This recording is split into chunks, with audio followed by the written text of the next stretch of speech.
number of years ago, Laurie Majors, my executive assistant, got a phone call from a lady in Birmingham, Alabama. At the end of the conversation, she said, Zig, she said, I believe this woman thinks she's got an impossible problem, but I believe you can solve that problem with her in just a few minutes if you will spend that time with her. I said, well, Laurie, tell her to meet me backstage. I'll get there about 10 minutes early. My schedule was such that was about all I had. Well, I got there, and I was on backstage behind the curtain on one side. She spotted me from the other side, and as she walked across the stage, I have never seen as much anger in a human being in my life as I saw in her. She almost started crying when she saw me. She said, oh, I'm just so glad to see you. I got this horrible job. I hate it. I hate everything about it. I hate everybody down there. I mean, you talking about negative nails. She was it. She said, can you help me?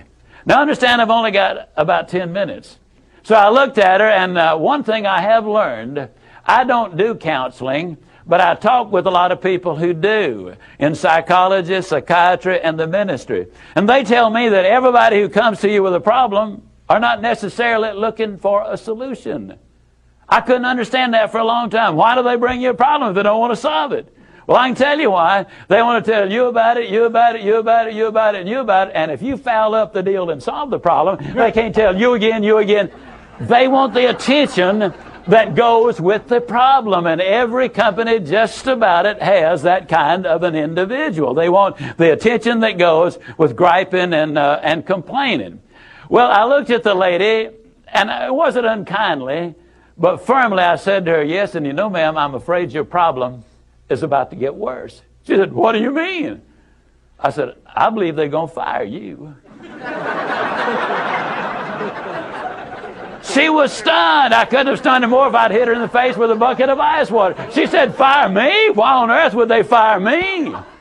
The inflection in her voice clearly said, they're the bad guys. I'm the good guy. Why don't they fire them and keep me?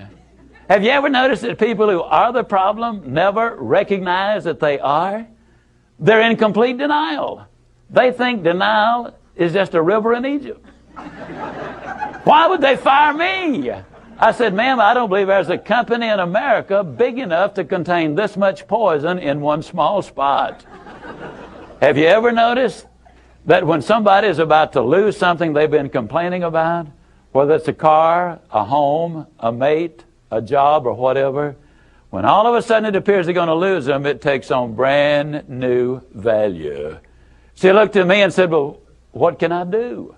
I said, do you really want to know? She said, yes, I do. That's the reason I came to see you. I came looking for help, but you sure haven't been any help so far. I said, well, ma'am, I've got an idea, and I will absolutely guarantee you it positively, definitely, absolutely will work if you will just do it. She said, I'll try anything within reason. I said, okay, when you get home tonight, all of your household tasks are complete. It's bedtime. Get off in a room right by yourself. Get a sheet of paper out, and at the top of it, write, I like my job because. She interrupted me. She said, that'll be easy. I don't like nothing about that job. Don't like nothing about those people down there. And I said, well, just as a matter of curiosity, do you work there for benevolent reasons, or do they pay you for working there? She said, well, I got to confess, they pay me. And I said, and you don't like to be paid? Oh, she said, yes, I do. I said, okay, tell you what you do. Open your notebook right now. We'll start our list of the things you like about your job. They pay you for working there, and you do like it, don't you? She said, absolutely. But she just stood there. I said, no, open your notebook now, and we'll get busy on the list. She just stood there. I said, ma'am, let me tell you what my experience in life has been. I've discovered that in 100% of the cases, no exceptions, people who won't take step number one never take step number two. You see, she had come to me with an impossible dream. Her dream was that nice Mr. Ziglar was going to solve all of her problems, and she would live happily ever after. Well, folks, I got news for you. I can't solve her problems. I can't solve your problems.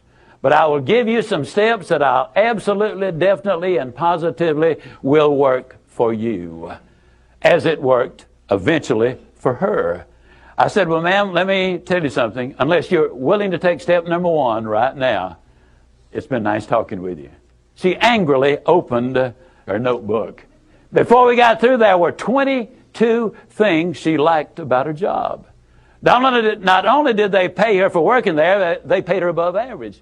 She had 3 weeks vacation with pay. She had a retirement program. She was in on profit sharing. She had health insurance, life insurance, and accident insurance. She lived less than 10 minutes from home. She was in on management decisions. The company sent her to 3 seminars a year to be paid for. She had her own private office and parking place. 22 things that she liked about her job.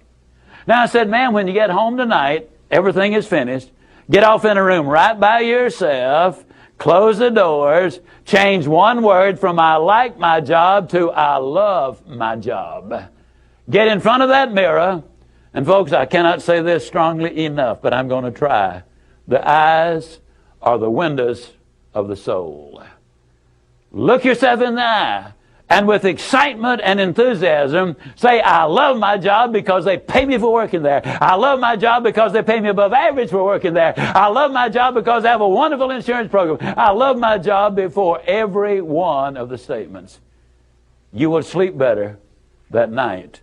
You see, there's something hidden in what I'm saying to you now. When she says, I like my job, she's really saying, I'm grateful for my job. And of all of the emotions we can have, according to Hans Selye, the #1 stress specialist in America, the healthiest of all human emotions is gratitude. I said, you go down that list. I like my job. I love my job, rather. That is a way of gratitude. You'll sleep better the first night. Tomorrow morning, when you get up, get back in front of the mirror just before you go to work. Get back in front of the mirror and repeat the process again with excitement and enthusiasm. I love my job because, and take the list with you. Because the reality is, you see, you will have started to change from a fault finder to a good finder. Some people do really find fault like there's a reward for it. They really do. Take the list with you, and you will be able to add to that list, absolutely guaranteed. Do this every morning and every night, and you will have an astonishing recovery from this advanced case of stinking thinking. Now, I didn't say that to her, but I'm saying it to you. That's what it was. It was an advanced case of stinking thinking. Well, 6 weeks later, I was back in Birmingham, Alabama. I was doing a follow-up sales seminar. Now, the lady was not in sales, but she had been listening to my tapes. She had been listening to Automobile University, and she had discovered that everybody sells. Everybody who will ever hear this is in selling. Whether you're a school teacher, a civil service worker, a military personnel, an executive secretary, it doesn't make any difference. What you do, you sell every day of your life. There she was at the sales seminar, seated on the front row, grinning so wide she could have eaten a banana sideways. I'm telling you, you're talking about somebody that was excited. She was turned on. I said, well, how you done? She grinned even more broadly and said, Mr. Ziglar, I'm doing wonderfully well. And thank you for asking. She said, you cannot believe how much those people down there have changed.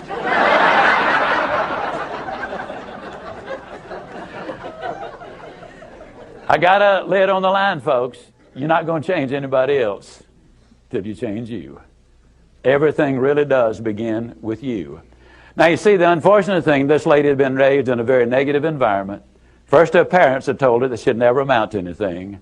They had said, you know, you're always late, you're always sloppy, why can't you be like your brother or your sister or whatever? When she got married, her husband had continued it, and so her self-talk had become completely negative. Everything that she said about herself was negative. Like Dad said, I'll never amount to anything. Or like my husband says, I can't do anything right. But when she started changing the input, then some radical changes took place.